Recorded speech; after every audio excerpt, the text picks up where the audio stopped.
است. یک زن با همراه شوهر در پیششان میگد مرغ بریان بود، طعام میخوردن. به ناگاه یک فقیر، یک طلبنده در اونها را کوفت، در اونها را تق تق کرد. اجازت داخلش دادن، داخل شد. آمد نگاه کرد که این زن و این شوهر هر دو در پیش مرغ بریان دارند، خورده ایستادند. زن میگد به جانب اون شوهر چی گفت؟ شوهر گفت این آدم طلبنده است، این فقیر است. چی خوب میشود که همین مرغ پیش او بگذاریم، ما که دولت داریم، سولت داریم، فردا باز میخوریم. شوهر چی گفت؟ شوهر که آدمی بخیل بود، آدمی تنگ دست بود، گفت این طلبنده را از خانه بیرون کنید. طلبنده را از خانه بیرون کردن. زمانها گذشت، حکمت خداست. چندین سال میگه از بین گذشت. همین مرد ثروتمند دولتش از دستش رفت، فقیر شد، گدا شد.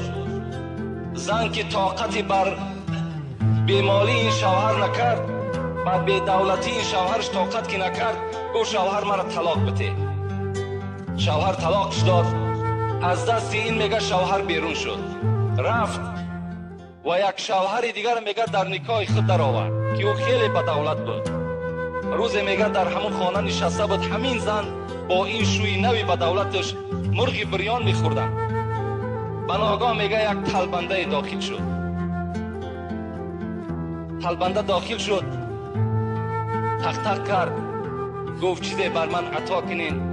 این شوهر که آدمی سخی بود، خدا ترس بود، گفت زنه گفت این مرغ بریان برده به دست همین آدم طلبنده بده.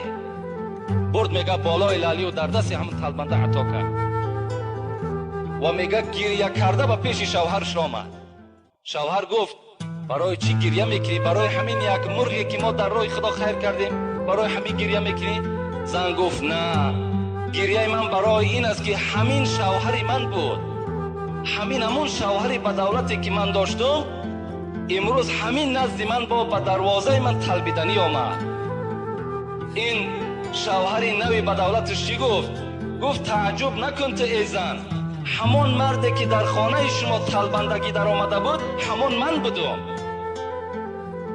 همون من بودم. خانه شما داخل شدم، بر من مرغ ندادین. حکمت خدا را ببین، حکمت خدا را ببین. با دولت مناس، با مهنت منال که این هر دو را زود از زوال. با دولت نازیدن لازم نیست، با فقیری و تنگ دستی نازیدن لازم نیست.